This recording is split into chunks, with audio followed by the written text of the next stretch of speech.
Тәуіптің әңгімесі. Тақсыр, жасырақ кезімде Дамшық қаласында тәуіптік істеуші едім. Бір күні Дамшық әкімінің құлы келіп, мені әкімнің үйіне шақырып апарды.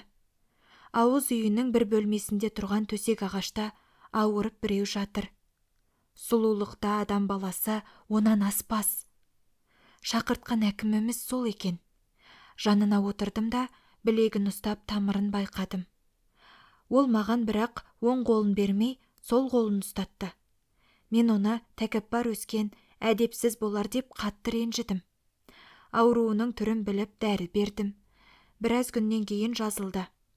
Моншаға барып жуынуға қостым. Ол қайтып келіп үстіме шапан жауып, құрметтеп қайтарды. Әкім Дамшық қаласының емхана үйін маған тапсырды. Бір күні ол моншаны оңаша босатып, мені алып моншаға түсті.